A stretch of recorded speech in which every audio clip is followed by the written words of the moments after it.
Joints کا جو pain ہے وہ اتنا کامن کیوں ہے ہماری ینگ جنریشن میں؟ پیر کے انگوٹھے، پیر کی انگلیاں، ان میں ورم آ جائے گا، ایڑیوں میں درد ہونا شروع ہو جائے گا، اس لیے کہ اس کی جو ریلیشن بنتی ہے وہ بنتی ہے سیرم یورک ایسڈ۔ ہماری جو جوائنٹس پین ہے وہ ویسے آلریڈی ہو تو اس سے زیادہ بڑھ جاتا ہے یا ہوتا ہی اس کی وجہ سے؟ ویٹ جتنا آپ کا ہوگا اسی اعتبار سے آپ کی ہڈیاں مضبوط ہوں گی۔ وہ لوگ جو ویٹ کم کرنے کی بات کرتے ہیں، کیا وہ کسی بھی بندے کا فیٹ کم کر رہے ہیں یا اس کا ویٹ کم کرنے کی خاطر وہ اس کی ہڈیوں کا وزن کم کر رہے ہیں؟ بڑوں کا کہنا یہ ہے کہ جو آپ کے سٹنگ پوسچرز ہیں یہ بھی آپ کے جوائنٹس کو افیکٹ کرتے ہیں، تو کیا ایسا سچی میں ہے؟ کمر کے مہروں کی مینجمنٹ اگر آپ نے خراب کر دی تو آپ کا نہ پوسچر ٹھیک رہے گا نہ آپ کا چال ڈھال ٹھیک رہے گی۔ السلام علیکم، آپ دیکھ رہے ہیں صحت نیچرلز پوڈ کاسٹ۔ مجھے کہتے ہیں جی تحریم فاطمہ۔ میں آپ کے سامنے حاضر ہوں پھر سے ایک نئی ایپیسوڈ اور نئی باتوں کے لیے۔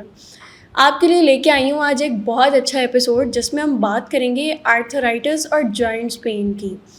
کبھی ایسا ہوتا ہے کہ آپ سو کر اٹھتے ہیں اور آپ کے جوائنٹس بہت اسٹف ہو جاتے ہیں، کبھی چلتے پھرتے باڈی میں بہت تھکاوٹ فیل ہوتی ہے، اور آج کل آرتھرائٹس یا جوائنٹس پین صرف بزرگوں تک ہی قائم نہیں ہے بلکہ اس کی ینگ جنریشن بھی بہت زیادہ شکار ہو رہی ہے اس پرابلم کی۔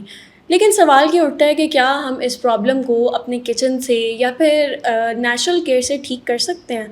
اسی چیز کی ڈسکشن کے لیے آج ہمارے ساتھ موجود ہیں آغا غفار صاحب، جو کسی تعارف کے محتاج نہیں ہیں۔ تو آئیے شروع کرتے ہیں ان سے بات چیت کا سفر۔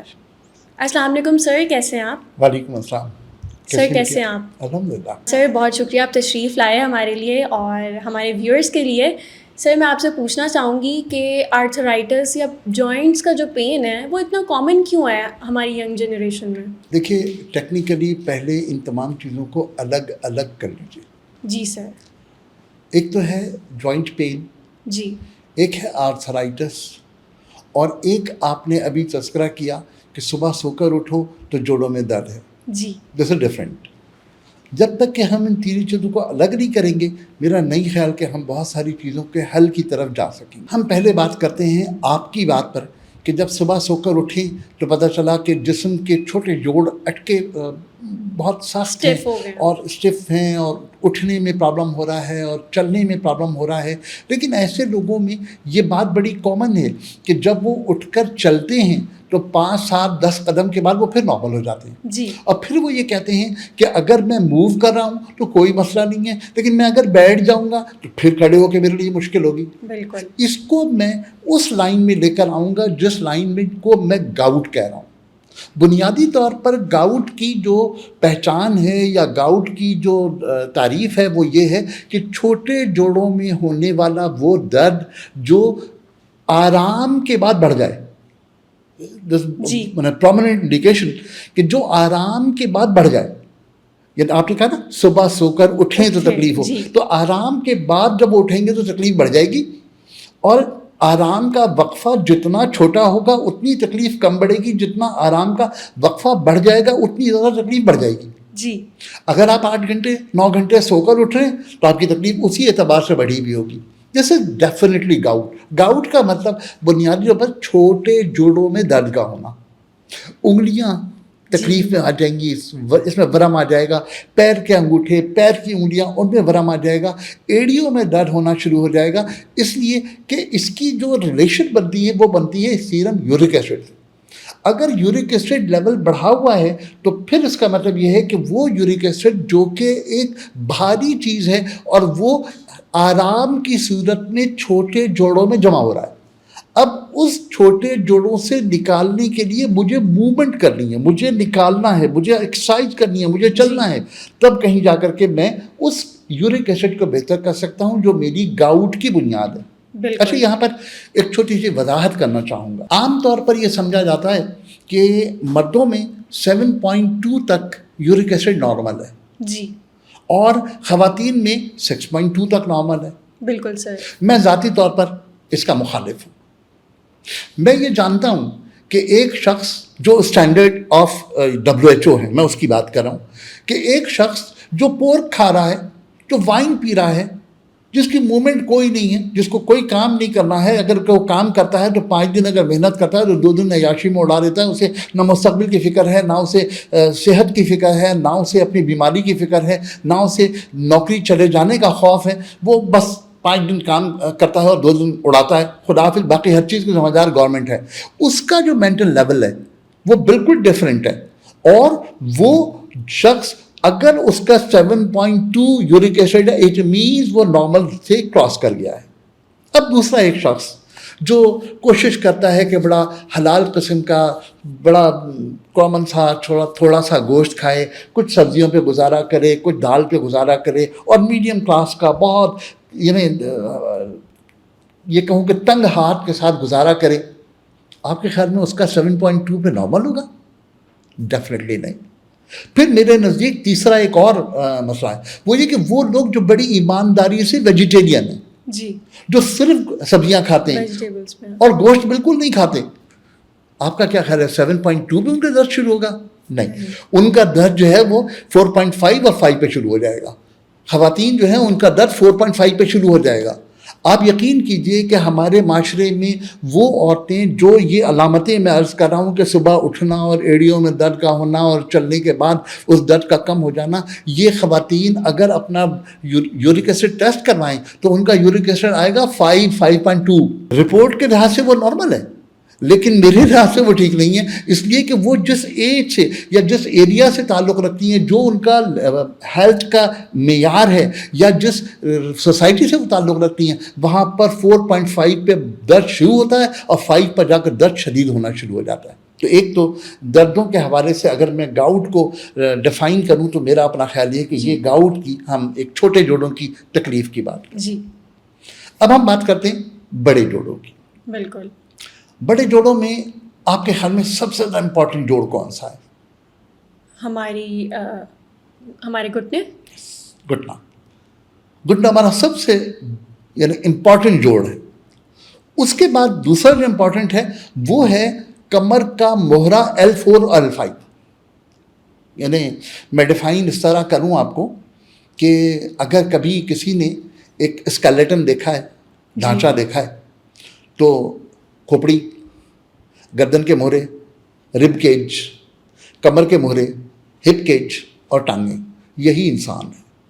انسان کی ہر موومنٹ ڈپینڈ کرتی ہے اس کے کمر کے چوتھے اور 5ویں مہرے پر. اس کا رکوع کرنا, اس کا سجدہ کرنا, اس کا جھک کر کوئی سی چیز کو اٹھانا, اس کا سوتے میں سے اٹھنا, اس کا موو کرنا, اس کا رائٹ لیفٹ وزن اٹھانا, ہر چیز کی جو بیلنس ہے وہ L4 L5 پر آئے گی. تو 2 جوڑ سب سے پہلے ہمیں ڈسکس کرنے ہیں, ایک گھٹنے کا جوڑ اور ایک کمر کا جوڑ. جی, کمر کے جوڑ کے لیے L4 L5 میں جو پرابلم ہے وہ یہ کہ ہمارا لوور لمب, ہماری کمر سے نیچے کے تمام پٹھے, تمام اعضاء محتاج ہیں L4 اور L5 کے مینجمنٹ کے. اگر L4 L5 کا مینجمنٹ خراب ہے اور وہاں سے نکلنے والے اعصاب جو ہیں وہ اگر نیچے پیروں میں جا رہے ہیں اور پیروں میں وہ خرابیاں پیدا کر رہے ہیں تو طے کر لیجئے کہ مسائل تو بڑھیں گے.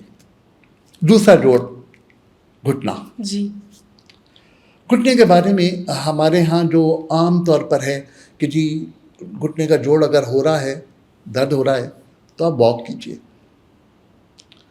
میں اس بات کا برملا اعلان کرتا ہوں کہ یہ بات 100% غلط ہے. گھٹنے کے جوڑ بدلنے کے لیے آج پاکستان کے ہر شہر میں ڈاکٹر بیٹھا ہوا ہے, ایسا ہی ہے سر. اور گھٹنے کے جوڑ بدل رہا ہے.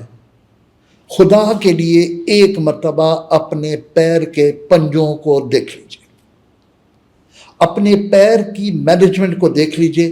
آپ دنیا کی کسی بھی علم سے فائدہ اٹھائیں. اب تو ہمارے یہاں علم بکھرا پڑا ہے نا, گوگل بھی چل رہا ہے اور جیمنی بھی چل رہا ہے اور چیٹ جی پی ٹی بھی چل رہا ہے.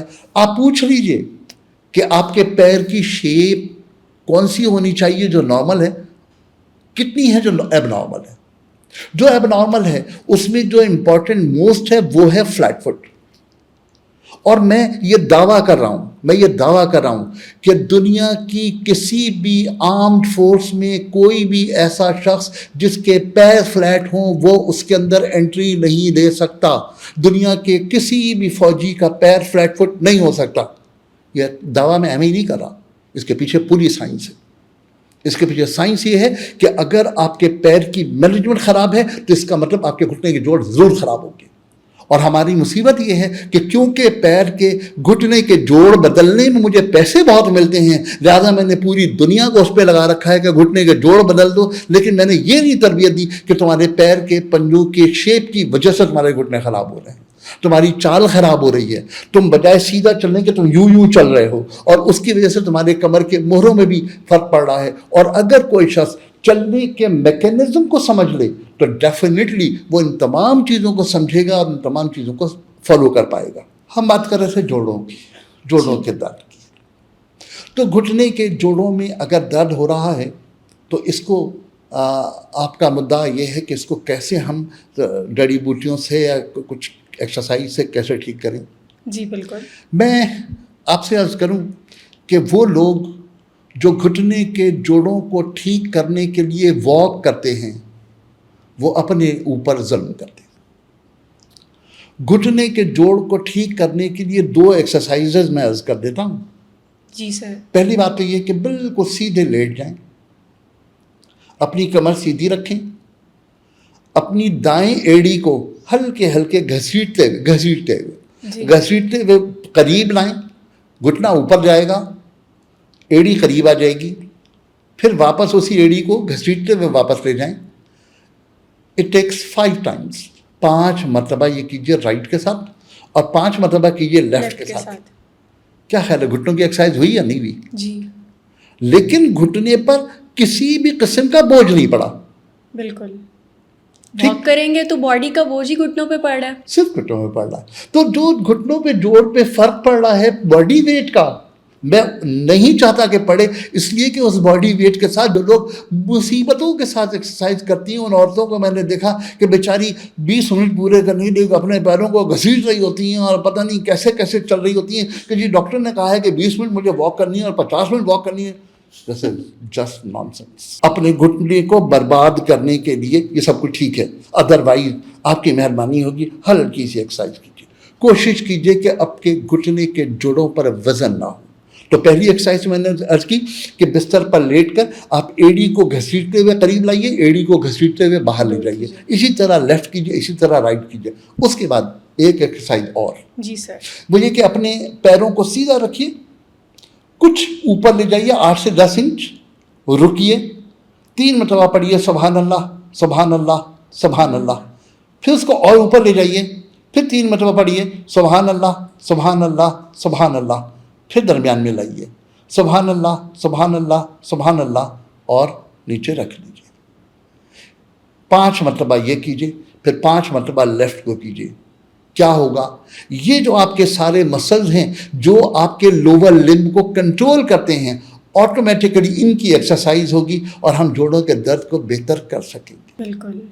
تو بنیادی طور پر میں یعنی شاید روٹین لوگوں سے ہٹ کر کے کوشش کرتا ہوں کہ سوچوں اور ان تمام چیزوں کا حل لینے کی کوشش کروں جو بغیر کسی کمپلیکیشن کے ہم حل حاصل کر سکیں. تو جوڑوں کے درد کے لیے دوسری شکل تو گھٹنے کے جوڑوں کی یہ ہو گئی. تیسری شکل آپ نے فرمایا تھا رومیٹک آرتھرائٹس. بالکل. رومیٹک آرتھرائٹس کے بارے میں جو دنیا کی تحقیق ہے وہ یہ ہے کہ یہ آٹو امیون ڈیزیز ہے. آٹو امیون ڈیزیز کا مطلب یہ ہوتا ہے کہ آپ کے جسم کی جو امیونٹی ہے وہی پاگل ہو گئی ہے اور وہی آپ کے تمام چیزوں کو خراب کر رہی ہے، ان کو کھا رہی ہے اور مینجمنٹ کو اس نے خراب کر دیا ہے.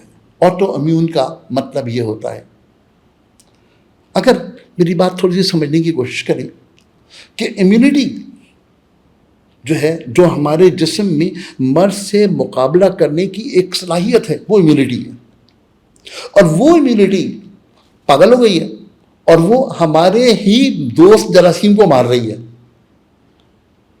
ٹھیک جی. اس موقع پر لوگ کیا کر رہے ہیں، علاج کرنے والے کیا کر رہے ہیں، امیونٹی سپریسنٹ دے رہے ہیں کہ امیونٹی کم ہو جائے. اس کو ٹھیک کرنے کی دوا کوئی نہیں دے رہا. اس کو ٹھیک کرنے کی دوا نہ دینے کے بعد کر کیا رہے ہیں کہ امیونٹی کو سپریسنٹ دے رہے ہیں، امیونٹی سپریس کر رہے ہیں. مجھے یہ بتائیے کہ اگر امیونٹی سپریس ہو جائے گی اور 4 نئے مرض آئیں گے، اس کا مقابلہ کرنے کے لیے پھر صلاحیت رہ جائے گی؟ بالکل نہیں. تو پھر ہم کہاں کھڑے ہیں؟ ہم کیا کر رہے ہیں؟ واقعی ہم علاج کر رہے ہیں؟ اصل میں اس سے ہٹ کر ایک اور بات کریں. دیکھیے جوڑوں کا درد شروع ہو گیا. آپ نے فرمایا کہ بوڑھوں کو تو ہوتا ہی ہے, بچوں کو شروع ہو گیا. یہ ہے لائف سٹائل. بالکل. بنیادی طور پر ہمارے ہاں جو 90% بچے ہیں, اب جو 90% بچے ہیں, ان کا روٹین کیا ہے؟ ان کا روٹین یہ ہے کہ جی کھانا نہیں کھانا, بہت زیادہ کھیلنا ہے, اس وقت تک کھیلنا ہے جب شدید طور پر وہ مجبور ہو جائیں سونے کے لیے, تب تو وہ شاید سونے کے لیے لیٹ جائیں, ورنہ سونے کے لیے لیٹنا بھی انہیں پسند نہیں ہے. دوسری طرف انہیں کھانا پسند نہیں ہے, تو اب بیچاری مائیں مجبور ہو کر انہیں کھانا کھلاتی ہیں, کھانا کھلا رہی ہیں. ان کے آگے ایک انہوں نے ویڈیو لگا رکھی ہے جس میں ان کا انٹرسٹ ہے, اور اس انٹرسٹ کو دیکھ کر کے وہ اس مصروفیت میں کھانا کھا رہے ہیں. میں حیران ہوتا ہوں کہ وہ جو مصروفیت یا ذہن کہیں اور ہے, اور میں کھانا کھا رہا ہوں, اور کمپلیٹ جو میرا انٹریکشن ہے وہ معدے کے ساتھ نہیں ہے, تو معدے میں بننے والے انزائمز کمپلیٹ بنیں گے کیسے؟ وہ ہیلتھ بنے گی کیسے؟ اور اس بچے کی ہیلتھ کو بہتر کرنے کے لیے ہم کر کیا رہے ہیں؟ نتیجہ یہ ہے کہ وہ بچے جب 10 سال کے 12 سال کے ہوتے ہیں, انہیں ضرورت ہوتی ہے ایک نئی امنگ کی, نئی تبدیلیوں کی, اور وہاں پر ان کا سرکولیشن آف بلڈ کو پراپر ہونا چاہیے. ان کی جو بلوغت ہے اس کے دن قریب آ رہے ہیں, وہاں پر انہیں بہت ساری چیزوں کو دوبارہ ایکٹیویٹ کرنا ہے. اس وقت ان کے پاس وہ قوت نہیں ہوتی. چنانچہ وہ اب تھکے ہوئے, بالکل لیتھارجک, دیر تک سونا, اس کے بعد تھکے ہوئے اٹھنا, جوڑوں میں درد کی شکایت کرنا, تھوڑا سا کھیلنے کے بعد جوڑوں کا درد ہونا. اب یہ ساری چیزیں میں کہہ رہا ہوں نا, آپ یقین کیجئے میری سننے والی اگر خواتین ہوں گی, جو مائیں ہوں گی, ان کے ذہن میں بہت سارے بچے آ رہے ہوں گے کہ جو ایسا تو ہو رہا. اسی لیے نیچر ہے, ہم اپنی معاشرے کی بات کر رہے ہیں. اور پھر اس کے بعد وہ بچے جب بڑے ہوتے ہیں 26-27 سال کے, تو اس 26-27 سال کی عمر میں کیونکہ ان کے کھانوں میں فاسٹ فوڈ بہت زیادہ ہے, مس مینجمنٹ آف ٹائمنگ ہے, فوڈ انٹیک کے ٹائمنگ ٹھیک نہیں ہے, چنانچہ وہ لوگ جوان تو ہوتے ہیں, ہیلدی نہیں ہوتے. اور ان کی ہیلتھ کو بہتر کرنے کے لیے management of food, management of timing, ہر چیز ضروری ہے. مینجمنٹ آف ٹائمنگ کی بات کریں جی, جوڑوں کے درد کے حوالے سے. جوڑوں کے درد کے لیے جو قوت چاہیے, لوگ بہت ساری ایکسرسائز بھی بتاتے ہیں, اور وہ کہتے ہیں کہ جی منہ کھول کے سانس لو, نہیں, ناک سے سانس لو, بہت زور سے سانس لو, سانس لے کر کے روک لو, اس کے بعد تھوڑا سا سانس نکالو, پھر دوسرا نکالو, پھر آخری نکالو. 3 قسطوں میں سانس نکالو, اور کھل کے سانس لو, اور سکون کے ساتھ بیٹھو, اور کھلی جگہ پہ بیٹھو, اور ایسا پوسچر ہونا چاہیے اور ویسا پوسچر ہونا چاہیے. گڈ, بہت اچھی بات ہے, کرنا چاہیے. سوال یہ ہے کہ بندے کی ہیلتھ کو بہتر نہ کریں, اس کی ہیلتھ کو کیسے بہتر کریں؟ اس کو کیا کیلشیم چاہیے؟ کیا اسے وٹامن D3 چاہیے؟ کیا اسے اپنی گٹ ہیلتھ کو بہتر کر کے منرلز اینڈ وٹامنز میں بازار سے پروڈیوس کرواؤں یا اس کے جسم میں پروڈیوس کرواؤں؟ خوراک اس کی کیا ہے؟ یہ وہ چھوٹے چھوٹے سے سوالات ہیں جن کا جواب اگر آپ کے پاس ہے تو ہماری نسل ہیلدی ہو جائے گی. سب سے زیادہ جو دھوپ ہے, جس کو میں کہوں کہ دوائی دھوپ ہے, جی, وہ کون سی ہے؟ وہ ہے نکلتے ہوئے سورج کی روشنی. اور پوری دنیا اس بات پر متفق ہے کہ اگر کسی نیو بورن بیبی کو جانڈس ہو جائے تو نکلتے ہوئے سورج کی روشنی دکھائیے, وہ روشنی اس کے جگر کو ٹھیک کر دے گی, اس کے جانڈس کو ٹھیک کر دے گی. میرا سوال یہ ہے کہ کیا دھوپ آ کر آپ کی عمر پوچھے گی؟ آپ کے جسم پر نکلتے ہوئے سورج کی روشنی جب پڑے گی تو آپ کے جسم میں وٹامن D3 بھی بہتر کرے گی, آپ کی لیور ہیلتھ کو بہتر کرے گی, آپ کی گٹ ہیلتھ کو بہتر کرے گی, اور اس کے ساتھ ساتھ آپ کی اوور آل ہیلتھ کو بہتر کر دے گی. اس وقت ہماری 90% آبادی سو رہی ہوتی ہے. کیا میں موازنہ کروں کراچی کے، پاکستان کے اور شہروں کا، لاہور کا، اسلام آباد کا، پنڈی کا، پشاور کا؟ صبح کے وقت پولوشن لیول کیا ہوتا ہے اور شام کو مغرب کے بعد لیول کیا ہوتا ہے پولوشن لیول؟ جی. صبح کے وقت کتنی صاف ہوا ہوتی ہے، کتنا کم پولوشن ہوتا ہے. سارا دن ٹریفک چلنے کے بعد رات کو 5 بجے کے بعد پولوشن لیول اوپر چلا جاتا ہے. اور ہم نے واک کرنے کے شوقین کو دیکھا کہ وہ مغرب کی نماز کے بعد بے انتہا شدید درختوں کے بیچ میں وہ واک کر رہا ہے. اس کو میری 9ویں کلاس کا پڑھا ہوا جملہ میں سنانا چاہتا ہوں کہ مغرب کے بعد جو درخت ہیں وہ آکسیجن خارج نہیں کرتے، آکسیجن ایبزارب کرتے ہیں اور کاربن ڈائی آکسائڈ خارج کرتے ہیں. اس کاربن ڈائی آکسائڈ خارج کرنے والے درختوں کے بیچ میں اس pollution level, high pollution level کے ماحول میں میں واک کرتا ہوں. اور میں کہتا ہوں روزانہ میں 40 منٹ واک کر کے آتا ہوں. جی تھینک یو ویری مچ، آپ کی عقل کو سلام. سر میں آپ سے پوچھنا چاہتی ہوں کہ آج کل ایک مت ہے یا شاید یہ بات سچی ہے کہ ویٹ گین ہے، اس کا جو ہمارے گھٹنوں پہ افیکٹ ہوتا ہے وہ کیا ہوتا ہے؟ کیا اس سے ہماری جو جوائنٹس پین ہے وہ ویسے آلریڈی ہو تو اس سے زیادہ بڑھ جاتا ہے یا ہوتا ہی اس کی وجہ سے؟ بنیادی طور پر جو انسان کا جین ہے وہ سب سے امپورٹنٹ ہے. اگر باپ جو ہے وہ 120 کلو کا ہو تو اس کا بیٹا جو ہے نا وہ 2 کلو کا نہیں ہو سکتا. بالکل. اگر باپ کا یہ فریم لارج ہو تو اولاد کا فریم جو ہے نا وہ چھوٹا نہیں ہو سکتا. ایسے ہی ہے سر. ہم نے سب نے طے کر لیا ہے کہ لڑکیوں کا وزن جو ہے وہ 50 سے لے کے 55 ہونا چاہیے اور جوان لڑکوں کا جو ویٹ ہے وہ 65 to 70 ہونا چاہیے. اور بڑے بڑے ڈگریوں والے لوگ بیٹھے ہیں جو یہی سب کچھ کہتے ہیں. میرا سوال یہ ہے کہ لارج فریم، میڈیم فریم اور اسمال فریم کی ڈیفینیشن کہیں WHO میں ہے؟ اور اگر ہے تو اٹ مینز آپ غلط کہتے ہیں. اکارڈنگ ٹو جین ویٹ کا تعلق ہے. ویٹ جتنا آپ کا ہوگا اسی اعتبار سے آپ کی ہڈیاں مضبوط ہوں گی. وہ لوگ جو ویٹ کم کرنے کی بات کرتے ہیں کیا وہ کسی بھی بندے کا فیٹ کم کر رہے ہیں یا اس کا ویٹ کم کرنے کی خاطر وہ اس کی ہڈیوں کا وزن کم کر رہے ہیں؟ اس کو ذرا ایک مرتبہ ڈیفائن تو کیجئے.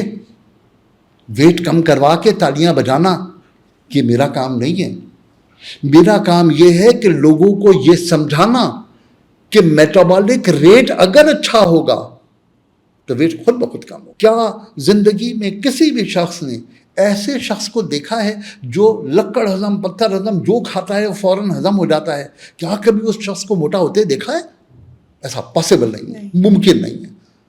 تو میں آپ سے ڈائٹنگ کراؤں 16 گھنٹے کی، یا میں آپ کے ہضم کے نظام کو بہتر کر کے میٹابولک ریٹ ٹھیک کر کے آپ کو کھلا کر اور پھر آپ کا ویٹ کم کرواؤں؟ میں کیا کروں؟ Second one option. اگر سیکنڈ ون آپشن ہے تو یہی مقصود ہے میرے دین کا.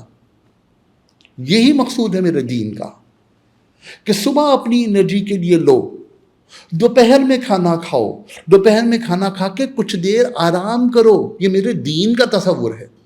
رات کو کھانا نہ چھوڑو. اگر کھانا چھوڑ دو گے تو بڑھاپا آ جائے گا. یہ میرے نبی صلی اللہ علیہ وآلہ وسلم کا فرمان ہے. میں کیسے کہوں کہ اس فرمان کے بعد کوئی اور شخص کی بات اس سے اوپر جا سکتی ہے؟ It is not possible. صبح کا ناشتہ کرو، دوپہر کا کھانا کھاؤ، کچھ دیر آرام کرو، قیلولہ کرو. اور جو قیلولہ کرو گے تو تمہاری تمام قوتیں بحال ہو جائیں گی. آج کچھ دنوں کی بات ہے، آج کے بعد آپ دیکھیے گا کہ اگر امریکہ نے کہہ دیا کہ امریکن نیپ وہ گولڈن نیپ ہے تو ہمارے سارے آفس میں بیٹھے ہوئے یوں کر کے سو جائیں گے.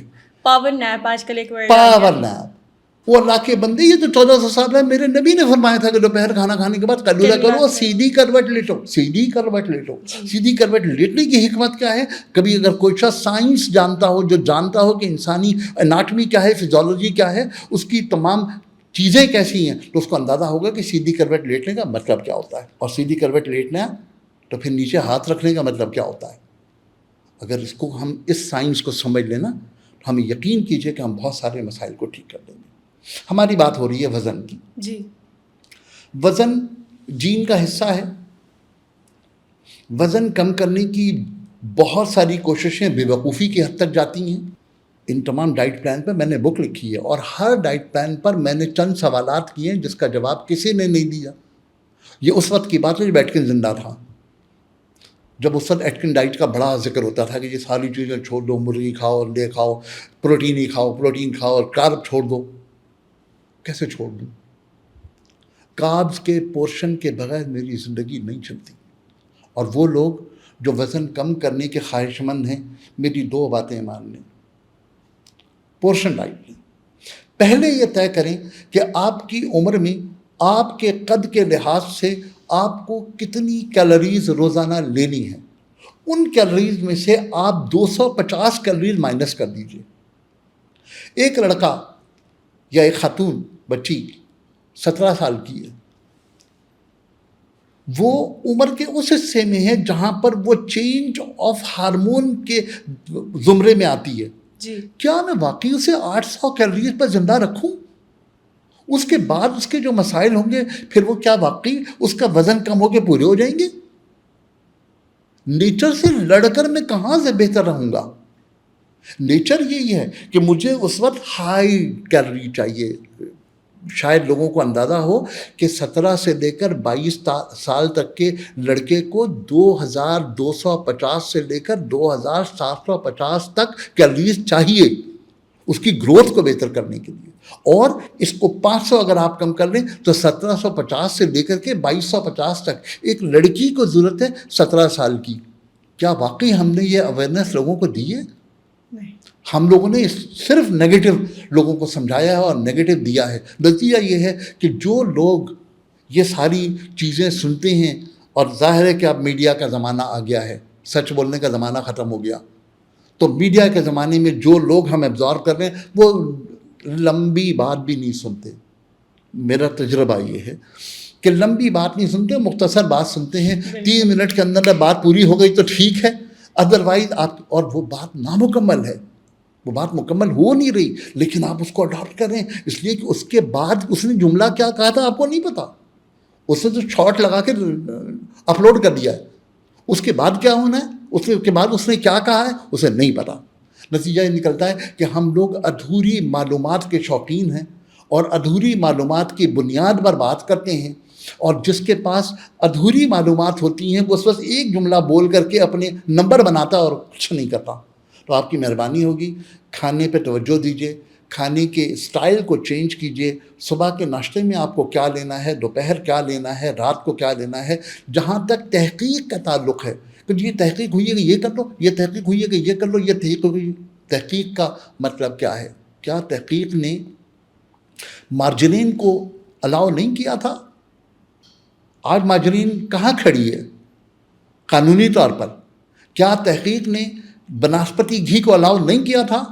آج بناسپتی گھی کہاں کھڑا ہے؟ کیا تحقیق نے یہ نہیں کہا تھا کہ تم گھی چھوڑ دو اور تیل پر آ جاؤ؟ جب خالص گھی سے ہم کو بناسپتی گھی پہ لائے تھے، بناسپتی گھی سے تیل پہ لے آئے. کیا آج واقعی تیل پر لوگ سٹینڈ کرتے ہیں؟ نہیں. اس لیے نہیں کرتے کہ ہم نے بہت ساری چیزوں کو نہ سمجھنے کی کوشش کی، نہ سمجھا. ہم نے دیکھا کہ جی آئل پہ آ جاؤ. اس آئل والے نے کیا کیا؟ اس کی کنزمپشن بہت زیادہ تھی، اس کا جو پروڈکشن تھا وہ بہت کم تھا. اس نے پام آئل امپورٹ کیا، اس کو گھولا، ریفائن کیا، بقول اس کے ریفائن کیا. ریفائن کرنے کے بعد اس نے ملاوٹ کی، اور ملاوٹ کر کے مارکیٹ میں لے کر آ گیا. جتنے برانڈز ہیں ان میں سے کوئی شخص بھی یہ دعویٰ نہیں کر سکتا کہ ہم نے اپنے برانڈ میں پام آئل کی ملاوٹ نہیں کی. اور کسی کو تحقیق کرنی ہے تو ایک مرتبہ کر لیجئے کہ پام آئل کے کھانے سے لیور فیٹی ہوتا ہے. اور آج کی فگر یہ ہے کہ پاکستان میں 90% لوگوں کا لیور جو ہے وہ فیٹی ہے. اب وہ ایک نئی کہانی شروع ہو گئی. پھر واپس آتے ہیں اپنے ٹاپک پہ، ہم ویٹ کیسے کم کریں. ویٹ ہمیشہ کم کریں کھا پی کر، اپنے کھانے کو کنٹرول کر کے.